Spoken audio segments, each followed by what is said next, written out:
매일매일 잠자리에서 아파서 뒤척여요. 다른 노인들은 나이 들면 남이 만든 반찬도 사 먹는데 돈이 없으니 너무 아파도 병원에 갈 엄두도 못 내요. 올해 86세 강복순 할머니는 8평짜리 작은 빌라를 소유하고 있지만 자기 명의의 집이 있다는 이유로 기초생활 수급자 혜택을 받을 수 없어 폐지를 주어 생활하고 있습니다.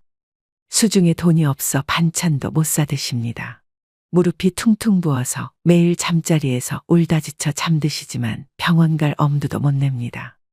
이쯤 되면 집이 아니라 짐일 뿐일 텐데 왜 할머니는 집을 못 팔고 계신 것일까요?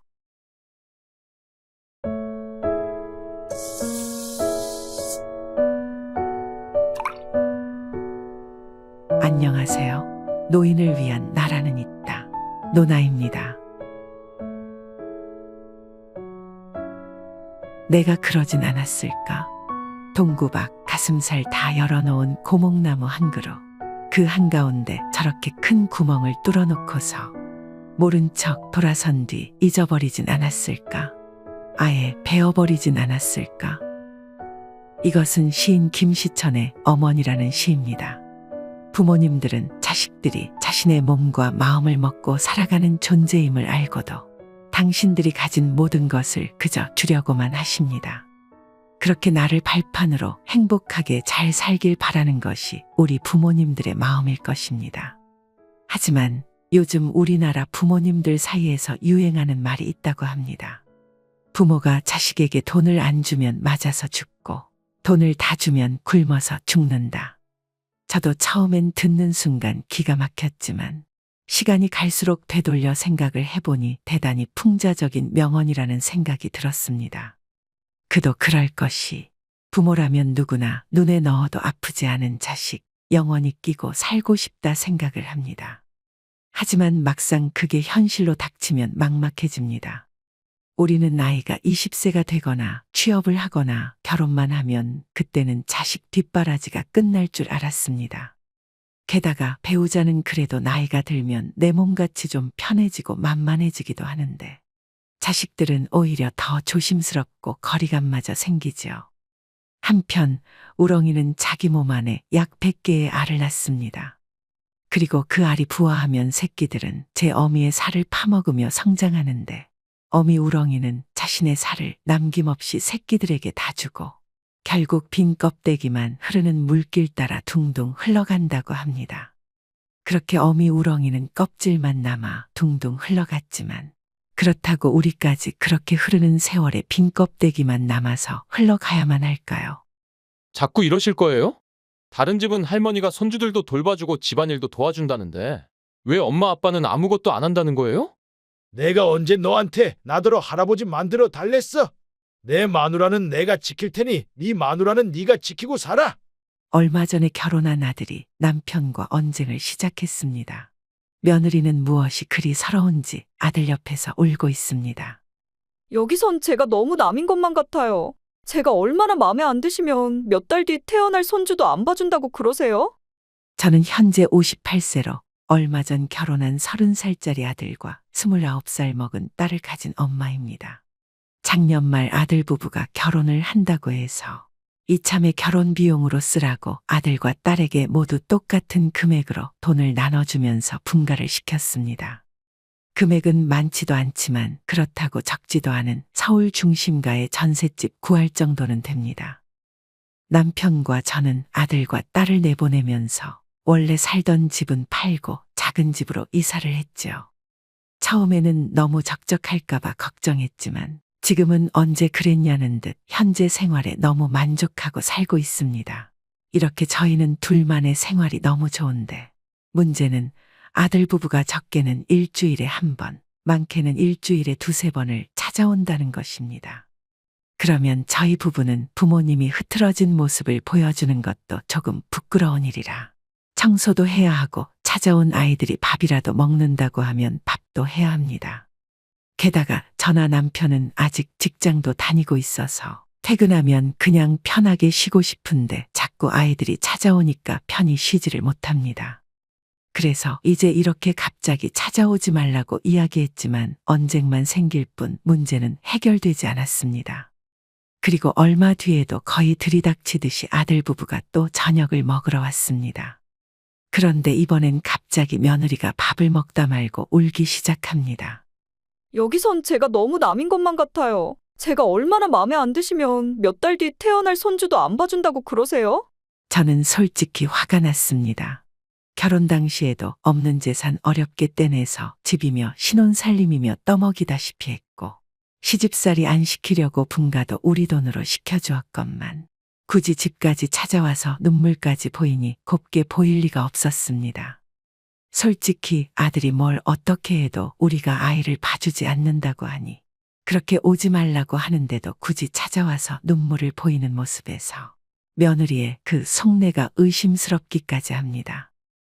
그렇게 여기까지 서울에 사는 한 중년 부부의 사연을 소개해 드렸는데요. 물론 조금씩 차이는 있지만 많은 분들께서 이와 비슷한 경험들이 있으실 것입니다.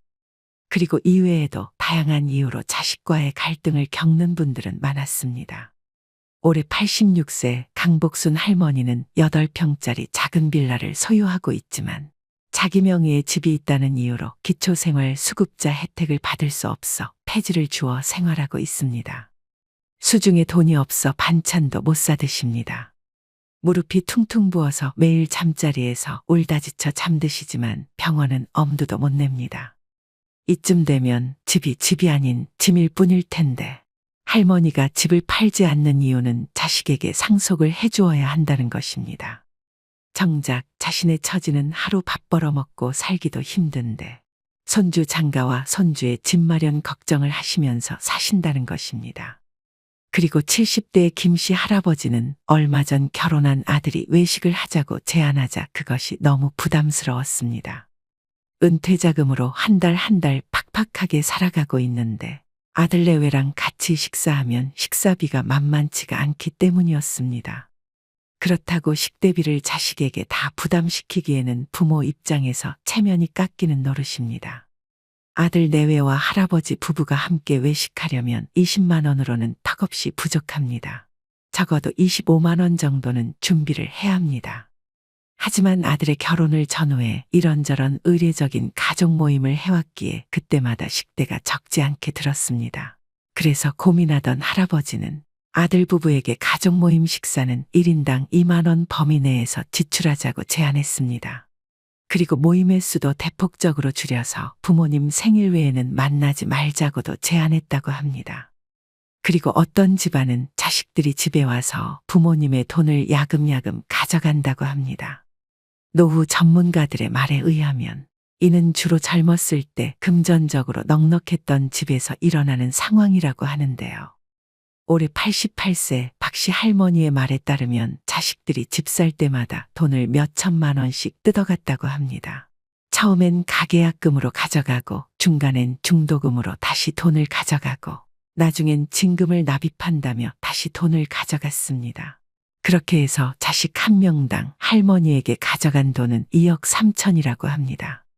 그리고 노후 전문가들이 말하는 노후의 자식 뒷바라지로 무일푼이 되는 가장 흔한 경우는 바로 사업하는 자식이나 사위를 둔 경우라고 합니다.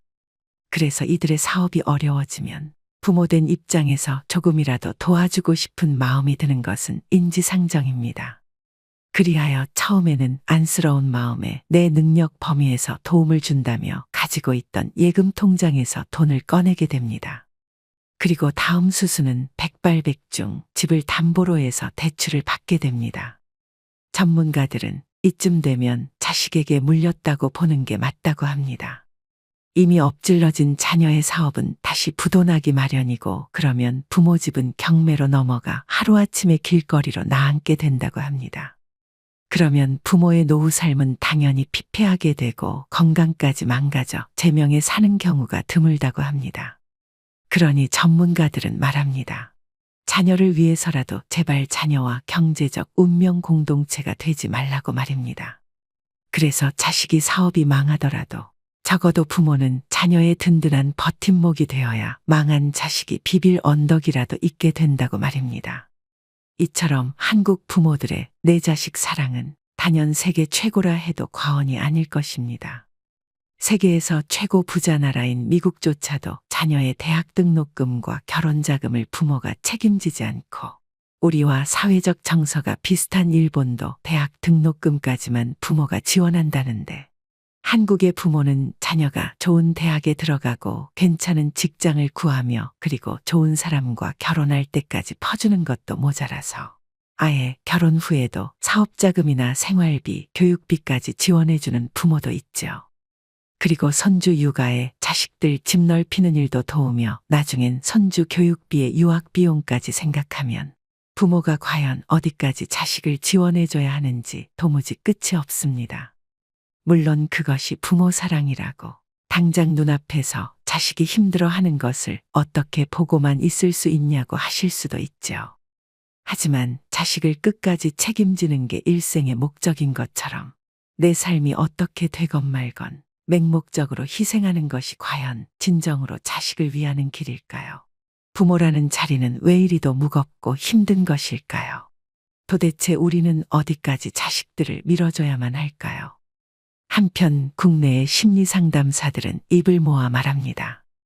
우울증이나 불안장애로 병원을 찾는 어르신 중 상당수는 자식 문제로 스트레스를 받다 병이 생긴 분들이라고 말입니다. 이러한 어르신들이 걱정을 하는 주제는 자식의 사업 실패, 술 문제, 이혼, 범죄 등 다양하다고 합니다. 재산이라도 조금 있으면 자식들이 마치 부모가 일찍 죽기를 바라듯 유산 배분을 놓고 다투기도 하며 명절도 아닌데 자식들이 찾아오면 반가운 마음에 앞서 돈이라도 빌려달라는 것은 아닌지 걱정이 앞선다는 분들도 많았다고 합니다. 그렇게 자식을 걱정하고 자식에게 도움을 주다가 고생하는 어르신이 적지 않습니다. 그래서 이에 대해 법륜 스님은 이렇게 말씀하셨습니다. 자립해야 할 때 스스로 서게 하고 20살이 넘으면 무조건 집에서 쫓아낸다는 생각으로 자식의 정신력을 강인하게 키워야 합니다. 그러려면 어릴 때부터 이것저것 스스로 해볼 수 있도록 훈련을 시켜야 합니다. 그런 다음 자식이 20살이 넘으면 인생의 간섭을 안 해야 합니다. 자식이 알아서 하게 내버려두면 걱정할 게 전혀 없습니다. 이리저리 챙기고 간섭하려니까 힘들고 도와주려니 그것도 걱정이지요. 그러니 간섭도 하지 말고 도와주지도 말아야 합니다. 정을 딱 끊어버리는 게 제일 좋습니다. 그러니 여러분들은 지금부터 어떤 인생을 살 것인가를 결정해야 합니다. 자식들이 자기 인생을 살아야 한다고 생각하면 대학 들어간 후에는 학자금을 벌든 안 벌든 지원을 끊으면 됩니다. 그러면 자식들이 다 알아서 꾸려나갑니다. 20살 넘으면 독립된 인간으로 존중하고 내 자식이라는 생각을 버려보시길 바랍니다. 그래서 지원도 하지 말고 간섭도 안 해야 합니다. 물론 걱정도 하지 말아야 합니다. 그렇습니다. 자꾸 다 큰 자식들을 돕다 보면 우리의 노후까지 위협받게 됩니다. 그래서 법륜 스님은 이러한 불행한 고리를 여러분들이 자식들을 위해 먼저 끊어줘야 한다고 말씀하셨죠. 그리고 또한 미국 샌프란시스코에서 심리치료사로 활동하고 있는 테스 브리검은 이러한 불행을 막기 위해 부모에게 5가지를 조언했습니다. 첫 번째, 자식이 편한 것만 바라지 말라. 대부분의 부모는 자식이 고생하는 것을 못 봅니다. 이 때문에 자녀에게 설거지나 청소, 쓰레기 버리기, 식사 준비 등의 집안일을 시키지 않고 온실 속의 화초처럼 귀하게만 키우고 있죠. 그래서 이렇게 키운 자녀가 쥐꼬리만한 월급을 받겠다며 고생하며 일하는 모습을 보면 가슴이 찢어집니다. 그러니 잘 먹고 다니라고, 편하게 좋은 차 몰고 다니라고, 필요한 데 쓰라고 돈을 주게 되는데요. 그래서 이런 과보는 자식을 점점 더 부모에게 의존하도록 만든다고 합니다. 이 악순환의 고리를 끊으려면 자식을 편하게만 하려는 우리의 유약한 사랑을 중단해야 합니다. 자녀가 스스로 먹고 살 기반을 마련하도록 고생하는 것도 지켜볼 수 있는 강인한 사랑을 해야 하는 것입니다. 두 번째, 자녀를 불편하게 하는 선택이라도 부모 자신을 위한 선택을 하라. 한국 부모들은 자식 사랑이 유별납니다. 특히 부부간에도 배우자를 최우선으로 생각하지 않고 자식을 최고로 지켜 세우는 경향이 두드러지죠. 예를 들어 남편이 좋아하는 음식엔 1도 관심이 없지만 자녀가 좋아하는 음식은 냉장고에 떨어지지 않게 채워 넣는 식입니다. 그래서 테스 브리검은 말합니다. 자녀가 성인이 됐다면 자녀가 불편해지고 고생하게 된다 해도 부부를 위한 선택을 해야 한다고 말입니다. 다 큰 자식을 돌보느라 부부의 생활을 희생하는 것은 바람직하지 않습니다. 다 큰 자식을 계속 싸고 도는 것이 단기적으론 사랑으로 생각되지만 장기적으론 자식을 망치는 독이 된다고 합니다. 세 번째, 답은 그만 주고 질문을 하라. 자식들은 돈 문제뿐만 아니라 회사 생활이나 일상의 소소한 부분에서도 부모에게 도움을 구하는 경우가 많습니다. 그리고 부모가 자신의 문제를 해결할 답을 주기를 기대하죠. 하지만 자녀가 원하는 대로 부모가 계속 답을 주면 자녀는 영원히 정신적으로 자립하지 못합니다. 자녀가 문제를 스스로 해결할 수 있도록 하려면 대답을 중단하고 질문을 던져야 하는 것이죠. 그러니 자녀가 어떻게 하느냐고 묻는다면 답을 주지 말고 넌 어떻게 했으면 좋겠느냐고 물어보세요. 이렇게 질문을 던지면 자녀가 스스로 대답을 생각하면서 해법을 찾게 된다고 합니다. 네 번째, 자녀의 실패를 용납하라. 자식이 실패하는 것을 마음 편히 볼 수 있는 부모는 없습니다. 하지만 자식이 실패하는 꼴을 못 보고 부모가 개입해 도와주게 되면 자녀는 실패에서 스스로 배울 수 있는 기회를 빼앗기게 됩니다. 자녀의 실패를 용납하지 못하거나 부모의 생각을 자녀에게 강요하면 그 자녀는 경제적 독립과 같이 살아가는데 중요한 도전 과제들을 완수하는 방법을 익히지 못하게 됩니다. 다섯 번째, 당신 탓은 그만하라. 자녀가 사회에 성공적으로 정착하지 못하고 방황하면 많은 부모가 자신이 뒷바라지를 못해 그렇다며 자책하기 마련입니다. 하지만 지금 자녀의 상황이 어떻든 자신을 탓하는 것은 아무 도움이 되지 않습니다. 자녀를 다 키운 뒤 돌아보면 후회 아닌 것이 없지만 그때는 너무 젊어 경험도 없고 지혜도 짧았기에 그럴 수밖에 없는 측면이 있었습니다. 그러니 여러분들께서도 만약 성인이 된 자식의 학비와 생활비, 결혼비용 일체를 부모가 책임져야 한다는 생각을 가지고 계시다면 오늘부터라도 그런 생각을 한번 내려놓아 보시는 것은 어떠실런지요. 물론 자식을 위하는 마음은 저 또한 두 아이의 부모로서 이해가 안 가는 것은 아닙니다. 하지만 경계와 기한이 느슨한 일방적인 지원은 자칫 여러분들의 노후를 심각한 위기 상황으로 몰아갈 뿐만 아니라 자식들의 자립마저도 크게 훼손할 것입니다. 험한 일 겪지 않고 마음 편하게 화목하게만 살아달라는 소망. 아프지 말고 아이들 곱게 키우고 남에게 엄한 소리 듣지 말고 살면 된다는 소박한 바람. 도종환 시인의 억새풀에 나오는 구절입니다. 그렇습니다. 사실 부모님의 소망은 간단하고 평범합니다. 화목하게 살면 된다는 것입니다. 하지만 지금 시대는 어머님의 평범한 소망이 그저 평범하지가 않게 되었습니다. 가장 어렵고도 힘든 소망이 되어버렸습니다. 우리 부모님이 살던 시대에는 마음 편하게 화목하게 살고 남에게 험한 소리 듣지 않고 사는 것이 평범한 소망이었습니다. 하지만 지금같이 어지러운 시대에는 화목하게 사는 것도 힘들게 되었습니다. 고부 갈등, 장서 갈등, 육아 문제 등등으로 우리나라 이혼율은 역대 최고에 이르렀고 무한한 경쟁의 시대에 남에게 엄한 소리 듣지 않고 산다는 게 거의 불가능에 가까운 일이 되었습니다. 하지만 부모가 자식에게 바라는 것은 언제나 같습니다. 바로 자식들이 무탈하게 사는 것입니다. 사람이 일생을 살면서 서러움과 억울함과 서운함과 착잡함, 열등감 같은 감정들을 얼마나 느낄까요? 이러한 괴로운 감정을 느끼지 않으면서 이 세상을 살아가는 사람이 과연 있을까요? 단언컨대 단 한 사람도 없을 것입니다. 우리는 살아있는 한 이러한 어려움을 피할 수는 없습니다. 그것은 우리 부모나 자식이나 마찬가지입니다. 그러나 중요한 것은 이 모든 것들은 다 지나간다는 것입니다. 우리는 고통을 받지 않을 수 없지만 시간이라는 것이 우리를 재련하여 보다 단단하게 거듭나게 됩니다.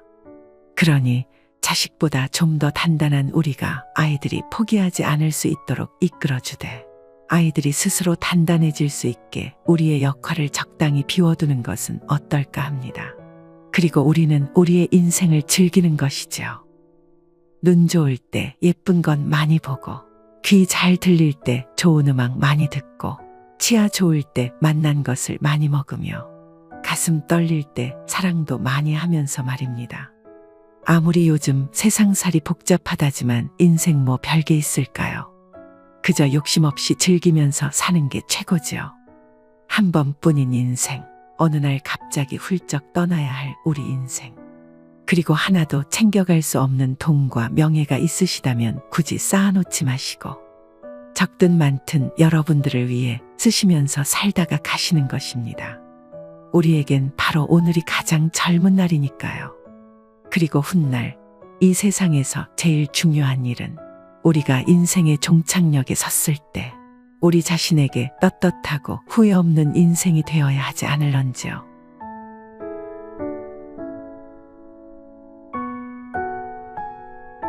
그럼 여기까지 노인을 위한 나라는 있다. 노나였습니다. 시청해 주셔서 감사합니다.